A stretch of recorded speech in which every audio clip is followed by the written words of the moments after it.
வணக்கம். உண்மையிலே ஒரு சில காரணங்களால் சில நாட்களுக்கு வீடியோ போடுவதை நிறுத்தலாம் என்று தான் நினைக்கிறேன்.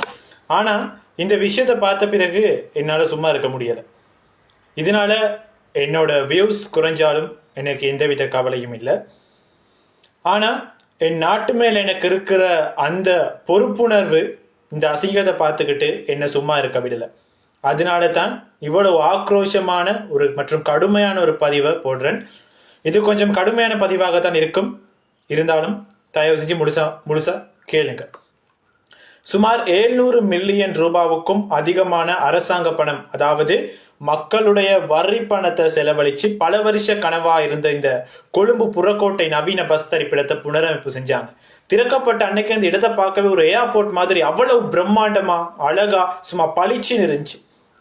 ஆனா அந்த சந்தோஷம் வெறும் 24 மணி நேரம் கூட நீடிக்கல. நாகரிகம் தெரியாத கீழ்த்தனமான ஒரு சில மனிதர்கள், மன்னிக்கவும், மிருகங்கள் அந்த இடத்தை ஒரே நாள்ல அசிங்கப்படுத்திட்டாங்க. நமக்கு தரம் ஒன்றிலேயே பாடசாலையிலேயே சொல்லி கொடுப்பாங்க, பொது சொத்துகளுக்கு சேதம் விளைவிக்க கூடாதுன்னு. அப்போ அதையும் தாண்டி இப்படி செஞ்சிருக்கிற மக்கள், நீங்க எல்லாம் பாடசாலை அடிப்படை அறிவு கூட இல்லாத, நாகரிகம் தெரியாத கீழ்த்தரமான மக்களா? உண்மையை சொல்ல போனா ஒரு அழகான தேசத்தை கட்டியெழுப்ப நினைக்கும் போது உங்களை போன்ற பொறுப்பற்ற மனிதர்கள் இந்த நாட்டுக்கே ஒரு பெரும் சாபக்கேடு. இன்னொரு கேள்வி, நீங்க கஷ்டப்பட்டு பணத்தை சேர்த்து புதுசாக ஒரு வீடு கட்டி குடியேறீங்கன்னு வைப்போம்.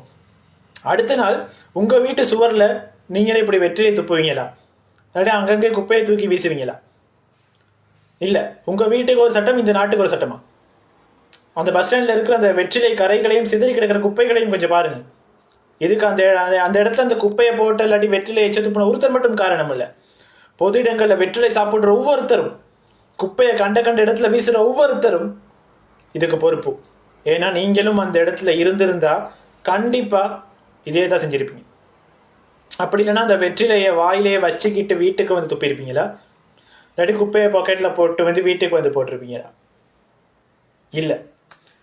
ஏன் அப்படி செய்ய மாட்டீங்க? ஏன்னா உங்கள் வீடு அசிங்கமாயிடக்கூடாதுன்னு உங்களுக்கு தெரியுது. ஆனால் இந்த நாடு எப்படி போனால் உங்களுக்கு என்னங்கிற தோட்டத்தில் தான் நீங்கள் இருக்கீங்க. வெளிநாட்டுக்கு வேலைக்கு போனால் மட்டும் அங்கே இருக்கிற சட்டத்துக்கு பயந்து வாழ தெரியுது தானே, 2ஆம் அடிச்சு 3ஆம் அடிச்சு. ஆனால் சொந்த நாட்டில் மட்டும் ஏதோ உங்கள் வீட்டு சொத்து மாதிரி நினச்சி அசிங்கப்படுத்துறீங்க. அரசாங்கம் சரியில்லைன்னு குறை சொல்ல நமக்கு தகுதி இருக்கு. ஆனால் அரசாங்கம் செஞ்சு தர ஒரு நல்ல விஷயத்தை பாதுகாக்க தெரியாத உங்களை போன்ற கீழ்த்தனமான மக்களுக்கு அரசாங்கத்தை குறை சொல்ல என்ன தகுதி இருக்கு? மக்கள் அவர்களாக திருந்தணும்னு நினைக்கிறது இங்கே வேலைக்காகாது. ஏன்னா இங்கே இருக்கிறதுல பல பேர் திருத்த முடியாத ஜென்மங்கள். ஒரு அழகான இடத்தை அசிங்கமாக்குறதுல உங்களுக்கு என்ன ஒரு வக்ரம்? உங்களை மாதிரி ஆட்கள் இருக்கிற வரைக்கும் இந்த நாடு எப்படி முன்னேறும்? அடுத்த தலைமுறைக்கு நாம் எதை விட்டுட்டு போக போறோம்னு கொஞ்சம் யோசிச்சு பாருங்க. குப்பையும் கரைகளையும் தானே. மக்கள், திருப்பியும் சொல்றேன், மக்கள் அவர்களாக திருந்தணும்னு நினைக்கிறது வேலைக்காகாது. தயவு செஞ்சு திருந்தன. அப்படி திருந்த முடியாதுன்னா சட்டங்கள் இன்னும் கடுமையாக்கப்படணும். மிகப்பெரிய தண்டனைகள் இந்த ஒவ்வொரு கீழ்த்தரமான மிருகங்களுக்கும் வழங்கப்படணும். தன்னோட ஆயுள் முழுவதும் மறக்க முடியாத தண்டனை இந்த மக்களுக்கு வழங்கணும். கடைசியா ஒரே ஒரு விஷயம் சொல்லிக்கிறேன்.